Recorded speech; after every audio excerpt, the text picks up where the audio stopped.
Hello everyone, welcome to GS centre. तो दोस्तों कैसे आप सब, उम्मीद है आप सब अच्छे होंगे। तो चलिए हमारा अगला सेट हम शुरू कर रहे हैं। करंट अफेयर्स की हमने सीरीज शुरू कर रखी है।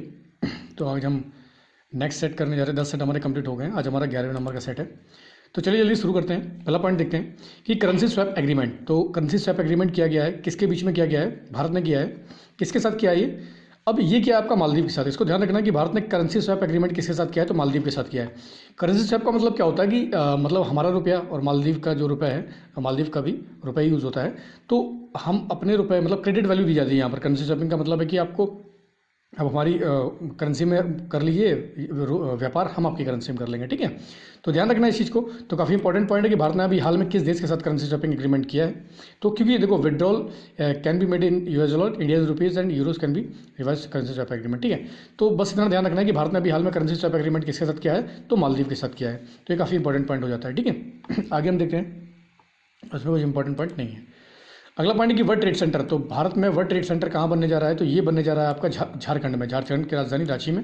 तो इस समय जो झारखंड के चीफ मिनिस्टर हैं हेमंत सोरेन, उन्होंने इसका फाउंडेशन जो स्टोन है वो रख दिया है वर्ल्ड ट्रेड सेंटर का। यहाँ पर कहाँ पर रख दिया है? रांची में। इसको ध्यान रखना है, ठीक है। बस इतना इंपॉर्टेंट है। और आगे बात करते हैं कि कुछ इंपॉर्टेंट पॉइंट और है इसमें। तो कुछ इंपॉर्टेंट पॉइंट नहीं है, बस इतना ध्यान रखो कि वर्ल्ड ट्रेड सेंटर भारत में कहाँ बन रहा है? तो रांची में बन रहा है, ठीक है। काफ़ी इंपॉर्टेंट पॉइंट है। अगला पॉइंट देखते हैं हम क्या इंपॉर्टेंट है। India's first sticker based debit card. तो भारत का पहला स्टिकर बेस्ड डेबिट कार्ड किसने लॉन्च कर दिया है? ये लॉन्च कर दिया आपका आईडीएफसी बैंक ने। तो आईडीएफसी बैंक ने क्या लॉन्च कर दिया है? भारत का पहला sticker based debit card.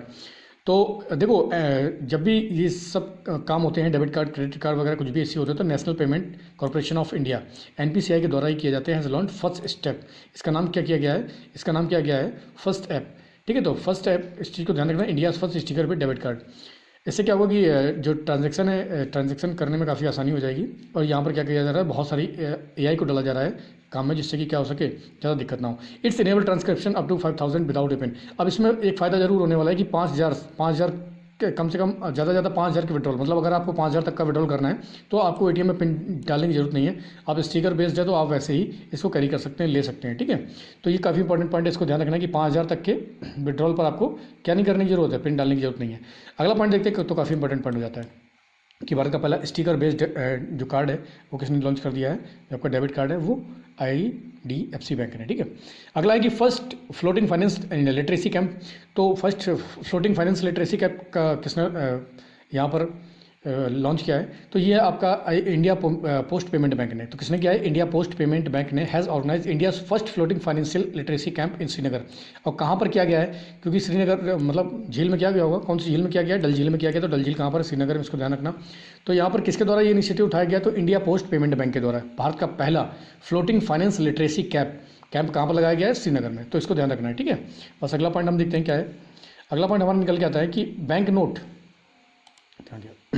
Bank note female signature. तो बैंक नोट जो जारी हुआ है फीमेल सिग्नेचर के साथ, ये कहाँ जारी किया है? तो फर्स्ट यूएस बैंक नोट, पहला यूएस बैंक नोट है जो वहाँ के ट्रेजरी डिपार्टमेंट ने जारी किया है। उसमें क्या किया गया है कि महिलाओं के हस्ताक्षर किए गए हैं। अब 2 महिलाओं के हस्ताक्षर किए गए हैं। तो एक का नाम क्या है? जेनेट येलन, ठीक है। ये कौन है? यूएस ट्रेजरी सेक्रेटरी है वहाँ की, जो मतलब माल वाला है, जो पैसा वैसा होता है उसका देखभाल करने वाली। दूसरी है आपकी मर्लिन मलेरवा। तो इसको भी ध्यान रखना है, ठीक है। तो मर्लिन मलेरवा। तो पहली बार क्या हुआ कि महिलाओं बैंक नोट पर महिलाओं के हस्ताक्षर हुए। तो काफ़ी इंपॉर्टेंट क्वेश्चन हो जाता है यहाँ पर। और कितने डॉलर पर? $1 के नोट पर और $5 के नोट पर ये हस्ताक्षर किए गए हैं, ठीक है। तो ये भी काफ़ी इंपॉर्टेंट पॉइंट है। The currency note of the United state of America is also called the green bag. तो जो करेंसी नोट होते हैं यूएसए के, उसको ग्रीन बैग भी बोलते हैं। तो ये काफ़ी इंपॉर्टेंट पॉइंट है। तो एग्जाम पॉइंट ऑफ व्यू से काफ़ी इंपॉर्टेंट है कि किस देश ने अभी हाल में बैंक नोट पर महिलाओं के हस्ताक्षर जारी किए हैं? तो ये यूएस है, जिनका नाम जेनेट येलन है और मर्लिन मलेरवा है। तो काफ़ी इंपॉर्टेंट पॉइंट हो जाता है। अगला पॉइंट देखते हैं कि spice bank and axis bank agreement. अभी हाल में स्पाइस बैंक ने किस बैंक के साथ, स्पाइस मनी ने किसके साथ, किस बैंक के साथ एग्रीमेंट किया है? तो एक्सिस बैंक एग्रीमेंट, ठीक है। क्या है? तो fintech company spice money has led up the private sector bank axis bank. तो उन्होंने क्या किया है? दोनों ने जब समझौते होते हैं तो समझौते काफ़ी इंपॉर्टेंट होते हैं, तो इसको ध्यान रखना है, ठीक है। अब यहाँ पर क्या है कि रूरल और अर्बन एरिया जो है ना, उसकी जो गैप है उसको फिल करने के लिए हुआ है कि काफ़ी जागरूकता बढ़ाई जाए और वहाँ तक सुविधाएं पहुँचाई जाए। तो इसलिए इसमें क्या किया गया है? इसमें इन लोगों ने मर्जिंग किया, मतलब मर्जिंग क्या है कि दोनों ने समझौता किया है। According to Dilip Modi, founder of fintech firm spice money. तो स्पाइस मनी के इस समय जो वो फाउंडर हैं, इनका नाम क्या है? दिलीप मोदी।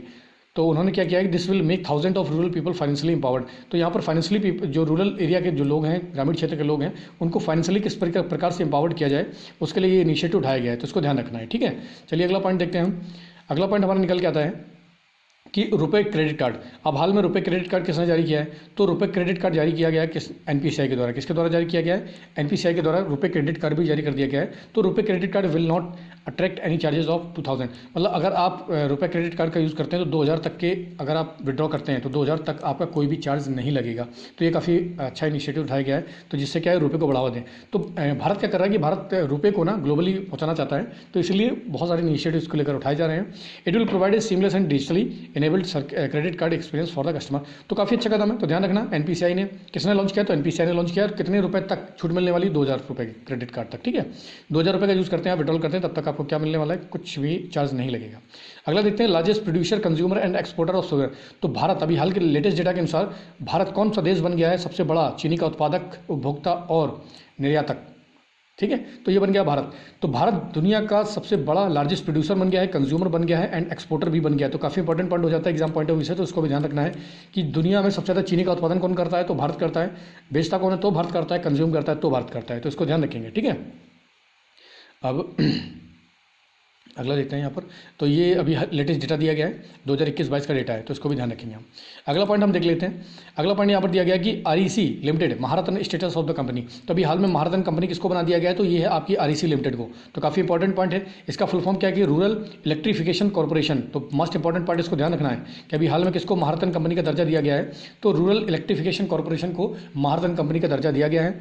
ठीक है, अब ये कौन से नंबर की कंपनी बन गई? ये 12वें नंबर की कंपनी बन गई। पहले हमारे यहाँ 11 महारत्न कंपनियाँ थी, कितनी थी? 11 थी, ये 12वें नंबर की बन गई है। इसका गठन हुआ था 1969 में, ध्यान रखना, कोई दिक्कत नहीं है। और आरईसी किस क्षेत्र में काम करती है? तो ये नॉन बैंकिंग फाइनेंशियल कंपनी है, तो इसको ध्यान रखेंगे। ठीक है, अब अगर भारत में बात करी जाए कि इससे पहले जो 11 थी कौन कौन सी है, तो इसको भी ध्यान रखना, एक बार देख लेना कि भारत हैवी इलेक्ट्रॉनिक्स लिमिटेड है, बीएचईएल है, ठीक है, बीपीसीएल है, भारत पेट्रोलियम कॉर्पोरेशन लिमिटेड है, आपकी कोल इंडिया है, गेल है, ठीक है, हिंदुस्तान पेट्रोलियम है, इंडियन ऑयल है कॉर्पोरेशन है, नेशनल थर्मल पावर कॉर्पोरेशन है, oil and natural gas corporation है, स्टील अथॉरिटी ऑफ इंडिया है, पावर ग्रिड कॉर्पोरेशन है, और इससे पहले कौन सी बनी थी? Finance power corporation. अब ये 12वें नंबर की बन गई है आरईसी लिमिटेड। तो ध्यान रखना, ये इलेक्ट्रिफिकेशन रूरल एरिया में जो करने का काम होता है ये इसके द्वारा ही किया जाता है। तो 12वीं। तो इस समय महारत्न कंपनियां कितनी है भारत में? तो वो हो गई टोटल 12। ठीक, अगला पॉइंट देखते हैं। अच्छा, महारत्न कंपनी को स्टेटस कैसे मिलता है? कैसे आप महारत्न कंपनी बना सकते हैं या इनको स्टेटस दिया जाता है? तो महारत्न कंपनी क्या होता है कि earn net profit of 5000 crore. कितना होना चाहिए? 5000 करोड़ का नेट प्रॉफिट होना चाहिए लास्ट 3 ईयर, मतलब लगातार 3 सालों से उसको 5000 करोड़ का फायदा हो रहा हो। और एनुअल टर्नओवर कितना होना चाहिए? 25000 करोड़ का होना चाहिए लास्ट 3 ईयर, मतलब कि पिछले 3 साल में लगातार उसने 5000 करोड़ का तो प्रॉफिट लिया हो। और जो टर्नओवर है ओवरऑल वो कितना होना चाहिए? 25000 करोड़ का होना चाहिए। और उसकी नेटवर्थ कितनी होनी चाहिए? कम से कम 15000 करोड़ होनी चाहिए। तो ये सारे क्राइटेरिया हैं, कभी कभी एग्जाम में ये भी डाल देते हैं, तो इनको ध्यान रखना है। ठीक है, तो महारत्न कंपनी आप कैसे बना सकते हैं? कम से कम जो प्रॉफिट है वो 5000 करोड़ होना चाहिए लगातार 3 साल तक, और उसका जो नेट प्रॉफिट है वो 25000 करोड़, टर्नओवर जो है ना वो 25000 करोड़ होना चाहिए लास्ट 3 साल तक, और नेटवर्थ जो है ना वो कितनी होनी चाहिए? 15000 करोड़। तो ये पॉइंट को भी ध्यान रखना है कि महारत्न कंपनी को स्टेटस कैसे मिलता है। अगला पॉइंट देखते हैं। अगला पॉइंट है हमारा कि लॉन्च ऑफ डिजिटल रुपये बाई आरबीआई। तो आरबीआई ने अभी हाल में डिजिटल पे रुपये को लॉन्च कर दिया है। तो डिजिटल रुपये फॉर होलसेल ट्रांजैक्शन। तो होलसेल ट्रांजैक्शन के लिए आप अभी हाल में डिजिटल रुपये को लॉन्च किया गया है। इसमें 9 बैंक जो प्रोजेक्ट चलाया जा रहा है, इसमें 9 बैंक पायलट प्रोजेक्ट चलाया जा रहा है। कितने बैंकों में? 9 बैंकों में चलाया जा रहा है। तो ये काफ़ी इंपॉर्टेंट पॉइंट, इसको ध्यान रखना कि अभी हाल में डिजिटल रुपये किसने लॉन्च किया है? तो आरबीआई ने। अगला पॉइंट देखते हैं हम, यूनिफॉर्म प्राइस ऑफ गोल्ड। तो यूनिफॉर्म प्राइस ऑफ गोल्ड मतलब किसने इसको लॉन्च किया है? तो केरला ने लॉन्च किया है uniform price of gold. Has become the first state in India to introduce uniform price of gold. इसमें क्या होगा? अब इसमें क्या है? Meeting between official Malabar gold. तो उन्होंने क्या कि हम क्या करने वाले हैं कि यहाँ पर it was decided to keep the price of 22 carat gold of 960 पर द सेम। तो ये क्या करने वाले? गोल्ड और मतलब यहाँ पर सोने की बात हो रही, सोना और डायमंड की बात हो रही है कि इसका हम यूनिफॉर्म प्राइस ही रखने वाले हैं। तो काफ़ी इंपॉर्टेंट है, एग्जाम में आ जाए कभी, तो ध्यान रखना कि यूनिफॉर्म प्राइस ऑफ गोल्ड अभी हाल में किसने इसको शुरू किया है? तो केरला ने शुरू किया है। अगला हम पॉइंट देखते हैं क्या है। अगला हमारा पॉइंट आ जाता है कि 5th लार्जेस्ट इकोनॉमी। तो भारत दुनिया की कौन से नंबर की इकोनॉमी बन गया है? तो 5वीं सबसे बड़ी इकोनॉमी बन गया है। और इसने किसको पीछे कर दिया? तो ब्रिटेन को पीछे, जिसने हमारे यहाँ सब लूट लिया, हमको खा लिया। लगभग 45 ट्रिलियन यहाँ से लूट के ले गए, आज वो हमसे ही पीछे हो गए हैं। मतलब 45 ट्रिलियन लूटने के बाद भी आज वो कम से कम 3 ट्रिलियन की भी इकोनॉमी नहीं बन पाए। तो ये बात है कि भारत ने क्या किया है कि इनको पीछे कर दिया है। किसको? ब्रिटेन को। इंडिया इज नाउ, अब किसके पीछे? सबसे पहले कौन है? अमेरिका, दूसरे नंबर पर चाइना, तीसरे पर जापान है, चौथे पर जर्मनी है। इनको पीछे करना बाकी रह गया है। तो ध्यान रखना है लेटेस्ट आंकड़ा है, तो 11th लार्जेस्ट इकोनॉमी है अभी हाल में। अब India was the 11th largest economy in the world while Britain was at number 5। जब ब्रिटेन 5वें नंबर पे था तो भारत 11वें नंबर पे था। आज ब्रिटेन को हमने पछाड़ दिया, हम 5वें नंबर पे हो गए हैं, ठीक है। अब इंडिया के जो रुपए हैं, जो सरकार के द्वारा रुपए को लेकर इनिशिएटिव उठाए जा रहे हैं, उसे यूके ओवरटेकन कर लिया है, यूके के पाउंड को। तो काफ़ी इंपॉर्टेंट पॉइंट है, इसको ध्यान रखना है, ठीक है। तो इंडिया कौन से नंबर की इकोनॉमी बन गया है, तो 5वें नंबर की इकोनॉमी बन गया है, ठीक है। तो चलिए आगे देखते हैं अगला important point, silk mark expo. तो सिल्क मार्क एक्सपो का आयोजन कहाँ पर किया गया है, इसका जो किया गया है आयोजन, ये किया गया है आपका न्यू दिल्ली में। कहाँ पर किया गया है, सिल्क मार्क एक्सपो का। ये सिल्क मार्क मतलब सिल्क मार्क क्या है, तो इसको लॉन्च किया गया था 2004 में। This level are in the form of paper, hand tags and stitcher level. तो मतलब यहाँ पर सिल्क प्रोडक्ट को बढ़ावा देना है, तो सिल्क मार्क एक्सपो अब 2022 नई दिल्ली में हुआ, बस इतना ध्यान रखना, ज़्यादा कुछ इंपॉर्टेंट नहीं है इसमें। अगला पॉइंट देखते हैं यहाँ पर कि हमारा अगला पॉइंट क्या निकल के आता है। तो यहाँ पर वर्ल्ड फर्स्ट गोल्ड एटीएम। तो वर्ल्ड फर्स्ट गोल्ड एटीएम, तो दुनिया का पहला जो गोल्ड एटीएम है वो किसने लॉन्च कर दिया है, तो गोल्ड कॉइन कंपनी। तो गोल्ड कॉइन कंपनी एक गोल्ड ट्रेडिंग कंपनी है, उसने लॉन्च कर दिया दुनिया का पहला फर्स्ट गोल्ड एटीएम है। यहाँ पर गोल्ड एटीएम को लॉन्च कर दिया गया, मतलब आप पैसा डालेंगे तो आपको वहाँ पर तुरंत ही सोने का सिक्का वगैरह निकल के आ जाएगा। तो किसने लॉन्च किया है, गोल्ड कॉइन कंपनी ने, ठीक है। गोल्ड कॉइन कंपनी ने लॉन्च किया है। अब यहाँ पर क्या क्या है इन्होंने कि अवेलेबल इन 0.5 ग्राम, मतलब आपको 0.5 ग्राम मिल जाएगा, 1 ग्राम, 2 ग्राम, 5 ग्राम हो गया, 10 ग्राम हो गया, 20 ग्राम हो गया, 50 ग्राम हो गया, 100 ग्राम ऑप्शंस में आपको मिलेगा। आप उससे एटीएम से निकाल सकते हैं। और 5 किलो, मतलब एक एटीएम 5 किलो होल्ड कर सकता है, ठीक है, जिसका कॉस्ट 2 से 3 करोड़ का है। तो this coins will be 24 carat gold, और ये 24 कैरेट के हैं, 1999 सर्टिफाइड, मतलब कि समझ लो कि शुद्धता काफ़ी अच्छी है। The company aims to setup around 3000, और इनका एम क्या है कि हम 3000 एटीएम लगाने वाले हैं अक्रॉस द कंट्री। पूरे भारत में ये 3000 क्या लगाने वाले हैं, एटीएम्स लगाने वाले हैं। और यहाँ पर इन्होंने क्या किया है कि कौन सी कंपनी है, तो गोल्ड कॉइन कंपनी है, जिन्होंने पहला गोल्ड एटीएम भारत का शुरू किया है। अगला हम पॉइंट देखने वाले हैं एफडीआई के बारे में। एफडीआई, ठीक है, फॉरेन डायरेक्ट इन्वेस्टमेंट। अब एफडीआई के मामले में अभी हाल में रिलीज़ किया गया आंकड़ा, तो उसमें भारत की क्या स्थिति रही है। तो फाइनेंशियल ईयर 21-22 में अगर देखा जाए तो Singapore and America have made the maximum investment in the field of foreign FDI in India. तो सबसे ज़्यादा करने वाला कौन है, सिंगापुर, फिर अमेरिका। तो सिंगापुर अमेरिका ने सबसे ज़्यादा इन्वेस्टमेंट किया है, कहाँ पर, इंडिया ने, फॉलोड बाई मॉरिशस, उसके बाद मॉरिशस है, नीदरलैंड है और स्विट्जरलैंड है। तो ये भी डेटा काफ़ी इंपॉर्टेंट है, हर एक एग्जाम के लिए काफ़ी इंपॉर्टेंट होने वाला है, ये आने वाला है कि सबसे ज़्यादा जो एफडीआई आया है वो कहाँ से आया है, तो भारत से आया है, सिंगापुर से आया है। उसके बाद कहाँ से आया है, आपका अमेरिका से आया है, फिर मॉरिशस से आया, नीदरलैंड से आया और स्विट्जरलैंड से आया। तो ध्यान रखेंगे, ठीक है। और there has been 76% increase FDI equity, तो 76% की लगभग बढ़ोतरी हुई है इस जो फाइनेंशियल ईयर पिछले के मुकाबले। तो इसको ये पॉइंट भी काफ़ी ध्यान रखना है, ठीक है। अगला पॉइंट देखते हैं, अगला इंपॉर्टेंट पॉइंट क्या है, तो ये हमारा निकल के आता है सोलर पावर प्लांट। तो सोलर पावर प्लांट के बारे में बात करने जा रहे हैं कि अमेजन जो ई कॉमर्स कंपनी है अमेजन, तो इसने क्या किया है, अनाउंस कर दिया है कि ये it's first solar power plant in, तो ये अपना पहला सोलर पावर प्लांट लगाने जा रहे हैं, कहाँ, इंडिया में, कहाँ पर, राजस्थान में। तो जो ई कॉमर्स कंपनी है अमेजन, ये अपना खुद का सोलर पावर प्लांट लगा रहे हैं भारत में, और ये इनका पहला है। और कहाँ पर सेटअप करने वाले हैं, राजस्थान में करने वाले हैं, ठीक है। इसकी कैपेसिटी रहेगी 420 मेगावाट की। कितनी रहने वाली, 420 मेगावाट की रहने वाली है। और कई टुकड़ों में बनाएंगे, पहले ये 210 का उगाएँ, मतलब उत्सर्जन करेंगे, फिर 100 का, फिर 110 का। तो ध्यान रखना है, ठीक है, काफ़ी इंपॉर्टेंट पॉइंट हो जाता है यहाँ पर। बिजली सही है, सस्टेन एनर्जी का यूज़ करेंगे। आगे बात करते हैं हम लोग मून लाइटनिंग की। व्हाट इज़ मून लाइटनिंग, तो मून लाइटनिंग के बारे में जानते हैं। मून लाइटनिंग क्या होता है, एग्जाम काफ़ी क्योंकि इंपॉर्टेंट है। तो अभी हाल में क्या होता है कि आईटी कंपनी में इतनी, देखो मंदी चल रही है, तो आईटी कंपनी ने बहुत सारे अपने एम्प्लॉय निकाले हैं, तो जिसकी वजह से क्या होता है कि इस वर्ड को मून लाइटनिंग कहा गया। तो मून लाइटनिंग वर्ड चर्चा में है, तो इसको ध्यान रखना क्या कहते हैं। When an employee secretly work in another place along with his permanent job, मतलब यहाँ पर क्या होता है कि कोई कर्मचारी है किसी भी कंपनी का, तो उसको क्या करता है कि वहाँ पर भी काम कर रहा है और कहीं पर भी, कहीं और जगह भी काम कर रहा है, टेक्निकली कॉल्ड मून लाइटनिंग। तो इसको मून लाइटनिंग कहते हैं। मतलब सिंपल भाषा में समझो, अगर कोई भी कर्मचारी है, अगर वो मान लीजिए किसी कंपनी में काम कर रहा है, मतलब किसी जगह काम कर रहा है, उसके बाद सीक्रेटली, मतलब कंपनी के रूल होते हैं कि अगर आप हमारे यहाँ काम कर रहे हैं तो कहीं और नहीं काम कर सकते हैं, लेकिन वो क्या कर रहे हैं कि वो चोरी छिपके कर रहे हैं, जिसकी वजह से क्या हो रहा है कि मतलब जो रूल्स एंड रेगुलेशंस से कंपनी के वो डिस्टर्ब हो रहे हैं, तो उसकी वजह से क्या करते हैं, इनको निकाल दिया गया है। तो उस वर्ड को ही मून लाइटनिंग कहा गया है, हो सकता है एग्जाम में आ जाए, तो इसको ध्यान रखेंगे, ठीक है। टेक्निकली उसको मून लाइटनिंग कहा जाता है। The side job is called moon lightning because it is most done at night और वीकेंड। और ये साइड जॉब होती है जो क्या रात में की जाती है या वीकेंड के समय की जाती है।